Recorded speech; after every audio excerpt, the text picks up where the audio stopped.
Je suis venu il y a des années de cela, où j'avais reçu le Swan d'Or pour, je ne sais plus quel film c'était. C'était à l'époque de Fanfan, je crois, ou le Bossu, je crois que c'était le Bossu, me semble-t-il. Enfin, en tout cas, c'était il y a un petit bout de temps. Donc là, c'est un peu les vacances, mais en même temps, c'est bien parce que du coup, on est plongé dans des films, on regarde des films, on est là 3 films par jour, 2 films par jour, on parle de cinéma, etc. Donc c'est intéressant. Moi, j'incarnais vraiment l'acteur romantique avec des films comme Cyrano, Indochine, même La Reine Margot. Et d'ailleurs, à ce propos, quand on pense à La Reine Margot, on ne pense pas forcément au romantisme, parce que c'est un film quand même assez violent, la Saint-Barthélemy, des milliers de morts, etc., du sang, là.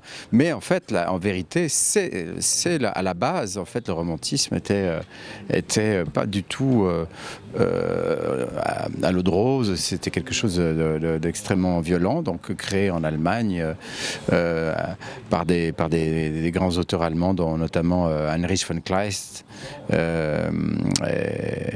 Et c'est une période qui moi m'intéressait beaucoup, en tout cas en littérature, dans les pièces de théâtre qu'on a pu faire aussi, que j'ai pu jouer aussi avec des mises en scène de Patrice Chéreau ou de Pierre Roman à l'époque. Oui, l'image du romantique, c'est quelque chose qui m'a pesé. Oui, je dois dire que je le vivais pas vraiment bien, en fait. Parce que c'était pas forcément quelque chose très parisien, il y avait quelque chose j'avais toujours l'impression qu'il y avait un côté un peu péjoratif dans cette idée du romantisme, d'être un acteur romantique.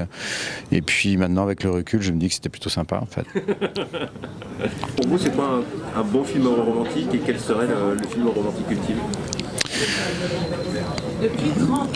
C'est un film, de toute façon, ça reste du cinéma, donc c'est un film qui vous prend par la main et ne vous lâche pas jusqu'à la fin du film, jusqu'à la dernière image. C'est-à-dire que, en fait, un grand film, c'est un film où chaque image vous raconte quelque chose. Vous avez révisé ou tout ça? Parce que Sandrine Bonner m'a dit exactement la même chose. Ah bon? Pour moi hier. Ah, c'est vrai, c'est drôle. Non, parce que c'est évident, parce que c'est comme ça, c'est tout. C'est la vérité. Après, il y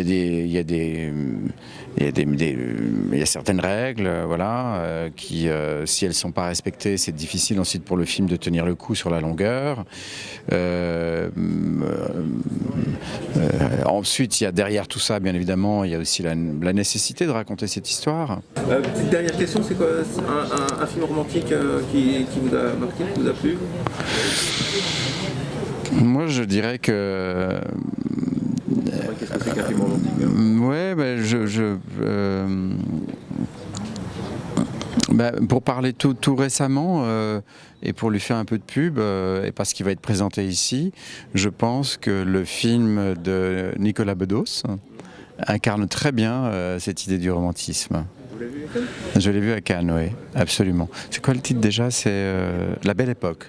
Ouais, voilà, Belle Époque de Nicolas Bedos incarne très très bien cette idée du romantisme. C'est un très bon film, voilà, que j'encourage tout le monde à voir.